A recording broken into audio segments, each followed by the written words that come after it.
ರಾಜ್ಯದ ಮುಖ್ಯಮಂತ್ರಿಯಾಗಿ ಡಿಕೆ ಶಿವಕುಮಾರ್ ಅವರು ಆಯ್ಕೆಯಾಗುತ್ತಿದ್ದಂತೆ ಕ್ಷೇತ್ರದ ಅಭಿವೃದ್ಧಿ ಕಾಮಗಾರಿಗಳಿಗೆ ಹುರುಪು ಬಂದಿದೆ ಎಂದು ಶಾಸಕ ಸಿಪಿ ಯೋಗೇಶ್ವರ್ ತಿಳಿಸಿದರು.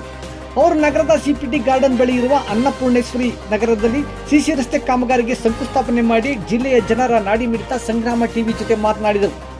ನಮ್ಮ ಜಿಲ್ಲೆಯವರೇ ಮುಖ್ಯಮಂತ್ರಿಯಾಗಿರುವುದರಿಂದ ಕ್ಷೇತ್ರದಲ್ಲಿ ಅಭಿವೃದ್ಧಿ ವಲಯ ಹರಿಯಲಿದೆ ಎಂಬ ನಿರೀಕ್ಷೆ ಇದೆ. ಹಲವಾರು ದೊಡ್ಡ ದೊಡ್ಡ ಕಾಮಗಾರಿಗಳನ್ನು ಸದ್ಯದಲ್ಲೇ ಕೈಗೆತ್ತಿಕೊಳ್ಳುವುದಾಗಿ ತಿಳಿಸಿದರು. ಸಿಎಂ ಡಿಕೆಶಿ ಸಚಿವ ಸಂಪುಟದಲ್ಲಿ ಸಚಿವ ಸ್ಥಾನದ ಆಕಾಂಕ್ಷಿ ಎಂಬ ಪ್ರಶ್ನೆಗೆ ಯಾವುದೇ ಕಾರಣಕ್ಕೂ ನಾನು ಸಚಿವ ಆಕಾಂಕ್ಷಿಯಲ್ಲ, ನಮಗೇನಿದ್ದರೂ ಕ್ಷೇತ್ರದ ಅಭಿವೃದ್ಧಿ ಮುಖ್ಯ ಎಂದಷ್ಟೇ ತಿಳಿಸಿದರು. ಈ ಸಂದರ್ಭದಲ್ಲಿ ನಗರಸಭಾ ಸದಸ್ಯೆ ಜಯಮಾಲಾ ಹಾಗೂ ಕಾಂಗ್ರೆಸ್ ಪಕ್ಷದ ಮುಖಂಡರು ಹಾಜರಿದ್ದರು. ಕರ್ನಾಟಕ ರಾಜ್ಯದಲ್ಲಿ ಹೊಸದಾಗಿ ಡಿಕೆ ಶಿವಕುಮಾರ್ ಅವರು ಮುಖ್ಯಮಂತ್ರಿ ಆದ್ಮೇಲೆ ಬಹಳ ಚುರುಕಾಗಿ ಚನ್ನಪಟ್ಟಣ ನಗರದ ಎಲ್ಲ ಜನಪ್ರತಿನಿಧಿಗಳು ನಾವೆಲ್ಲ ಒಟ್ಟಿಗೆ ಸೇರಿಕೊಂಡು ಒಂದಷ್ಟು ಅಭಿವೃದ್ಧಿ ಕೆಲಸ ಕಾರ್ಯಗಳಿಗೆ ವೇಗವನ್ನ ಕೊಟ್ಟಿದ್ದೀವಿ. ಬಹಳ ವರ್ಷಗಳಿಂದ ನೆನೆಗುದಿಗೆ ಬಿದ್ದಿರ್ತಕ್ಕಂಥ ಚನ್ನಪಟ್ಟಣ ಬಸ್ ಸ್ಟ್ಯಾಂಡ್ಗೆ ಕಾಂಟ್ರಾಕ್ಟ್ ಈಗ ಸುಪ್ರೀಂ ಕೋರ್ಟ್ ಗಂಟ ಹೊರಟೋಗಿದ್ದಾರೆ. ಅವ್ರನ್ನ ಕರೆದು ಮಾತಾಡ್ತಾ ಇದ್ದೀವಿ. ಇನ್ನೊಂದು 2-3 ದಿವಸದಲ್ಲಿ ಅವ್ರಿಗೆ ಮೀಟಿಂಗ್ ಫಿಕ್ಸ್ ಮಾಡಿ ಅವ್ರಿಗೊಂದು ಕಾಂಪ್ರಮೈಸ್ ಮಾಡಿ ಬಸ್ ಸ್ಟ್ಯಾಂಡ್ಗೆ ಚಾಲನೆ ಕೊಡಲಿಕ್ಕೆ ತೀರ್ಮಾನ ಮಾಡಿದ್ವಿ. ಮತ್ತೆ ಚನ್ನಪಟ್ಟಣ ನಗರದ ಸುತ್ತ ಹಲವಾರು ಖಾಸಗಿ ಬಡಾವಣೆಗಳು, ರೆವಿನ್ಯೂ ಬಡಾವಣೆಗಳಾಗಿವೆ. ಅವಕ್ಕೆಲ್ಲರೂ ಕೂಡ ಮೂಲಭೂತ ಸೌಲಭ್ಯಗಳನ್ನ ಕಲ್ಪಿಸಬೇಕಾದದ್ದು ನಮ್ಮ ಕರ್ತವ್ಯ. ಆ ನಿಟ್ಟಿನಲ್ಲಿ ಮಾನ್ಯ ಮುಖ್ಯಮಂತ್ರಿಗಳಿಗೆ ನಾನು ಈಗಾಗಲೇ ಮನವಿ ಮಾಡಿಕೊಂಡಿದ್ದೀನಿ.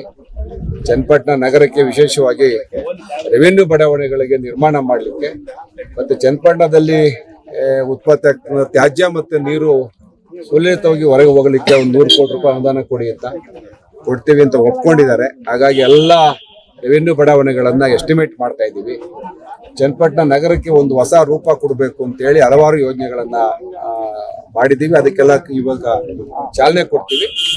ಆದಷ್ಟು ಬೇಗ ಇನ್ನು 2 ವರ್ಷಗಳ ಅವಧಿಯಲ್ಲಿ ಚನ್ನಪಟ್ಟಣ ನಗರದ ಒಂದು ಸೌಂದರ್ಯಕ್ಕೆ ಮತ್ತೆ ಮೂಲಭೂತ ಸೌಲಭ್ಯಗಳಿಗೆ ಒತ್ತು ಕೊಟ್ಟು ಕೆಲಸ ಮಾಡ್ತೀವಿ. UGDನೂ ಕೂಡ ಈಗ ಟೆಂಡರ್ ಆಗಿದೆ.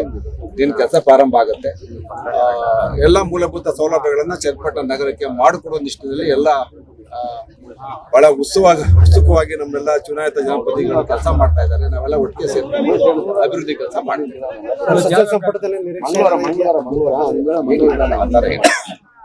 ಸಣ್ಣ ಜಿಲ್ಲೆ ನಮ್ಮ ಜಿಲ್ಲೆಗೆ ಯಾಕೆ ಮುಖ್ಯಮಂತ್ರಿ ಇದ್ಮೇಲೆ ನಮ್ಗೆ ಯಾಕೆ ಅವರೇ ಇದ್ಮೇಲೆ ನಮ್ಗೇನಾದ್ರು ಅಭಿವೃದ್ಧಿ ಕೆಲಸಗಳಿಗೆ ವೇಗ ಮಾಡ್ತಕ್ಕಂಥದ್ದು, ಅನುದಾನ ತರ್ತಕ್ಕಂಥದ್ದು ಕಡೆ ಹೆಚ್ಚಿಗೆ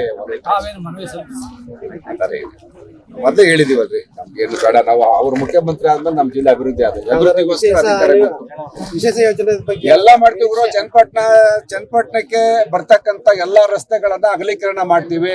ಡಿಸ್ಟಿಕ್ ರೋಡ್ಗೆ ನಾಮ್ಸ್ ಪ್ರಕಾರ ಏನ್ ಡೆವಲಪ್ ಮಾಡ್ಬೇಕು ಮಾಡ್ತೀವಿ. ಕೂಡ್ಲೂರು, ಮೊಗಳಿ ದೊಡ್ಡಿ ಬಹಳ ಊರುಗಳಲ್ಲಿ ಇಕ್ಕಟ್ಟಿದ್ದ ಅದೆಲ್ಲ ತೆರವುಗೊಳಿಸ್ತೀವಿ. ಆ ನಿಟ್ಟಿನಲ್ಲಿ ಎಲ್ಲ ಪ್ಲಾನ್ ಮಾಡ್ತಾ ಇದೀವಿ. ಮತ್ತೆ ವಂಗನೂರ್ ತನಕ ನಾವು ಏರಿ ತನಕ ಡಬಲ್ ರೋಡ್ ಮಾಡ್ತೀವಿ. ಆ 2 ರೋಡ್ಗಳ ತನಕ ತಿಟ್ಮಾನಹಳ್ಳಿ ಏರಿನ ವೈಡನ್ ಮಾಡಿ ತಿಟ್ಮಾಳಿ ತನಕ ಡಬಲ್ ರೋಡ್ ಮಾಡ್ತೀವಿ. ಈಗ ಹಲವಾರು ಯೋಜನೆಗಳನ್ನ ಹಾಕೊಂಡಿದೀವಿ. ಮುಂದಿನ ದಿನಗಳಲ್ಲಿ ನಿಮ್ಗೆಲ್ಲ ತಿಳಿಸ್ತೀವಿ.